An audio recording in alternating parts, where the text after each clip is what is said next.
Hi friends, welcome to our channel. ఈరోజు మన వీడియోలో ఒక చెట్టు ఉందండి. ఆ చెట్టు మనకి మార్కెట్లో ధర కంటే ఈ చెట్టు చాలా ఎక్కువ ధర అమ్మబడుతుంది అనమాట. అయితే ఈ చెట్టు మనకి కల్పరంగా మాత్రమే పనిచేయదండి. రకరకాలుగా ఔషధాలు, మూలికలు మనకి ఉపయోగపడే ప్రతిదీ కూడా ఉపయోగపడుతుంది. దీని ధర మనకు దాదాపు 1 కేజీ దుంగ ధర అనేది 7,500 నుండి 12,000 వరకు పలుకుతుందండి. దీని యొక్క నూనె సుమారు మనకి 1,50,000. అంటే మీరు నమ్ముతారా? నమ్మరండి. నేను ఏదైతే చెప్పానో ఆ ఖరీదైన చెట్టు మనం ఇప్పుడు చూద్దాం. ఇదిగోండి, ఇదే ఆ ఖరీదైన చెట్టు. దీని పేరు శ్రీగంధం అండి.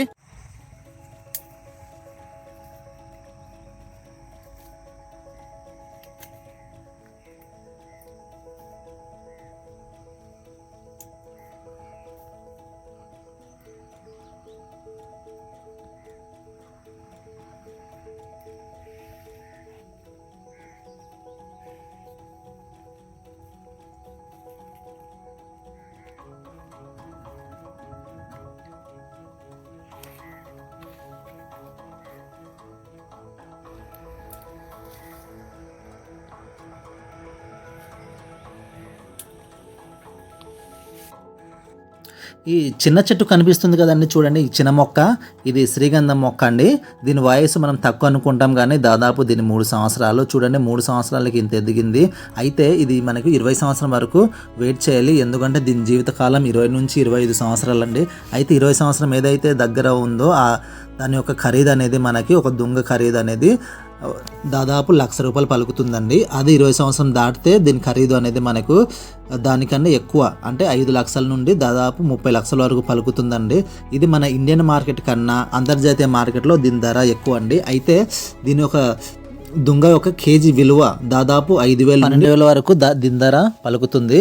మనకి ఇది భారతదేశ మార్కెట్ కంటే అంతర్జాతీయ మార్కెట్లో దీని ధర అనేది ఎక్కువగా ఉంటుంది. అందుకే అంతర్జాతీయ మార్కెట్లో అమ్మడం ఉత్తమం. దీని ఎత్తు అనేది దాదాపుగా మనకి 90 నుండి 100, దాదాపు 90 నుండి 100 వరకు పెరుగుతుంది. దీని యొక్క ఈ పళ్ళు గట్ట ఉన్నాయి కదండి, దీని ద్వారా మనకి ఈ పళ్ళు ఏదైతే ఉంటాయో ఆ పళ్ళు ద్వారా మనం ఆయిల్ అనేది తయారు చేసుకోవచ్చు. ఇవి చూడండి, ఇవి చిన్న చిన్న మొక్కలు. ఇలాంటి మేలైన మొక్క మనం నాటడం వల్ల మంచి ప్రయోజనాలు అనేది మనం అందుకోవచ్చు అన్నమాట.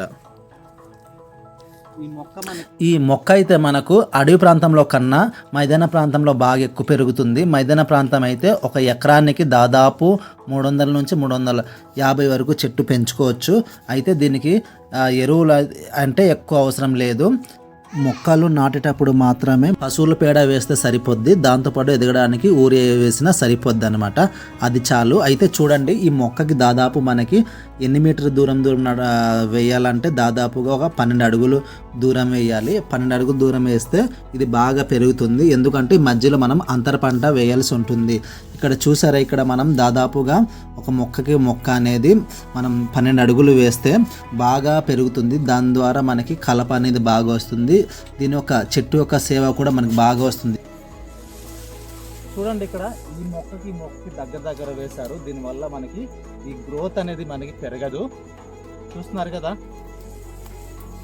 ఈ గంధం యొక్క కేజీ ధర దాదాపుగా మనకి 7,500 నుండి 12,000 వరకు ధర పలుకుతుంది. ఇది కూడా మంచి గంధం. అయితే ఇంకా ధర అనేది పెరగవచ్చండి.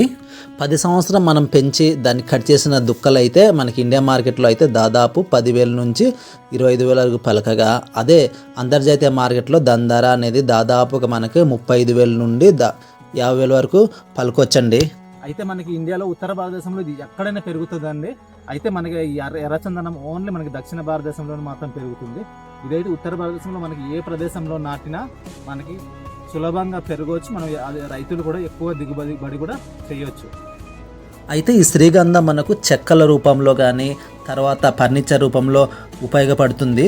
దానికన్నా ముఖ్యమైనది మనకు ఇది ఆయుర్వేదిక్ అండి. దాని తర్వాత చూడండి, మనం టెంపుల్లో చూడవచ్చు ఈ శ్రీగంధం ఒక తిలకం అనేది మనం ఎక్కువగా పూజారులు తర్వాత భక్తులు చాలా ఎక్కువగా వాడుతుంటారు. ఈ తిలకం వేసుకుంటే మనం దేవునికి దగ్గర మనం చేరుకున్నట్లు, తర్వాత ఇది మనకు పవిత్రతకు చిహ్నంగా ఉంటుంది. అంతేకాదు ఇది అనేక రకాల కాస్మోటిక్స్లో వాడుతుంటామండి. మనం వాడే సబ్బు, పౌడర్, రకరకాల మనం కాస్మోటిక్లో ఇది వాడతారండి. ఇది మంచి సువాసనతో పాటు పరిమళం అనేది కూడా చెందుతూ వస్తుందండి. అందుకు దీని ఒక డిమాండ్ అనేది చాలా ఎక్కువ ఉంటుంది. దొంగలు అయితే మనకి చిన్న దుంగలు ఉంటాయండి. ఇక్కడ మనకి సువాసన పరిమళం గల చెక్కలు దొరుకుతాయి.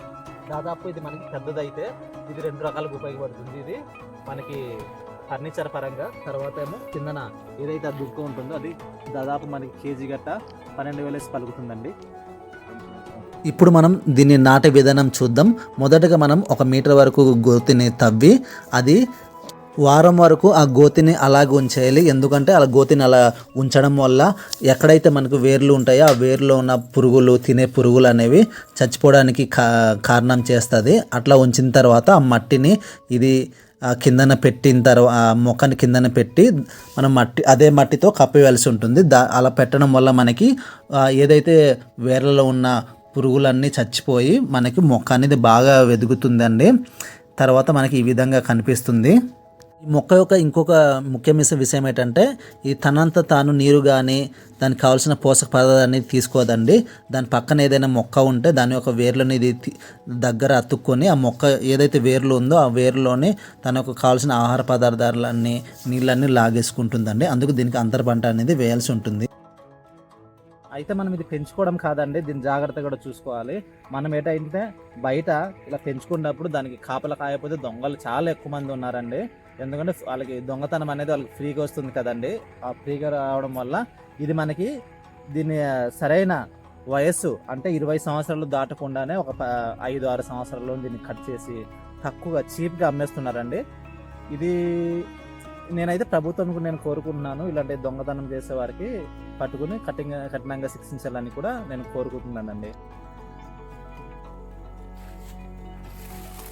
చూడండి ఇక్కడ ఇది చూసారా, చూడండి అడవి ప్రాంతంలో ఇలాంటి చిన్న చిన్న మొక్కలు పడిపోయినా ఆటోమేటిక్గా దాని మీద మట్టి పోస్తే ఆటోమేటిక్గా ఇది పెరుగుతుంది. ఇక్కడ చూసారా కట్ చేస్తున్నారు. అయితే ఇది నేను అనుకుంటున్నాను దొంగలు అయితే ఇది కట్ చేస్తుండారు అనుకుంటున్నాను. చూడండి నా చేతుల్లో ఉన్న కలప అనేది కట్ చేస్తున్నారు. ఇదైతే మనకి ఎటువంటి సువాసన కానీ ఏది పరిమళం గట్ట రాదు. ఎందుకంటే ఇది చిన్న మొక్క. ఇది యాక్చువల్గా మనకి పరిమళం రావాలంటే దాదాపు 5 సంవత్సరం దాటి ఉండాలి. ఇదైతే దొంగలు అయితే కట్ చేస్తున్నారు. ఇది మనకి కేవలం మనం వంట చేసుకోవడానికి మాత్రమే పనిచేస్తుంది అనమాట. ఇలాంటిది చిన్న చిన్న మొక్కలు మనం కట్ చేసుకుంటే అనవసరంగా మనకి డబ్బులు అనేది వేస్ట్ అయిపోద్ది అనమాట. చూడండి మనకి ఇది ఒక కాస్మోటిక్లో వాడతారు. మరియు ఇది మనకి ఎక్కువగా తెల్ల మచ్చలు కానీ నల్ల మచ్చలు కానీ ఉన్నప్పుడు ఇది రాసుకుంటే మనకి పోతుందండి. ఇది తర్వాత మనకి చర్మ వ్యాధులలో ఏదైనా చర్మ వ్యాధులు వచ్చినా ఇది రాసుకున్న మనకి ఆటోమేటిక్గా దాని ఒక పౌడర్ అనేది రాసుకుంటే ఇది పోతుందండి. ఈ మొక్క యొక్క మందు అనేది మనకు అనేక రకాలుగా ఉపయోగపడుతుంది. చూసారు కదా, ఈ చిన్న మొక్క మనకి ఎన్ని రకాలుగా ఉపయోగపడుతుందో మీరే గమనించవచ్చు. ఫ్రెండ్స్, మనము చెట్లు ఏదైనా మనం నాటాలి, పెంచాలి, దాని పర్యావరణం మనం కాపాడాలి, కానీ ఆ చెట్టుని మనం నాశనం చేయకూడదు. ఎందుకంటే మనం ఆ చెట్టుని మనం నాశనం చేస్తే మనకు రకరకాల వాతావరణంలోనే రకరకాల మార్పులు జరిగి కరువు రకరకాలుగా వస్తుంది. ఫ్రెండ్స్, ఎప్పుడు కూడా మనం చెరువుని నాటుదాం, తర్వాత మనం కాపాడుకుందాం. దయచేసి నరకడం గట్ట పాడు చేయడం గట్ట చేయకండి.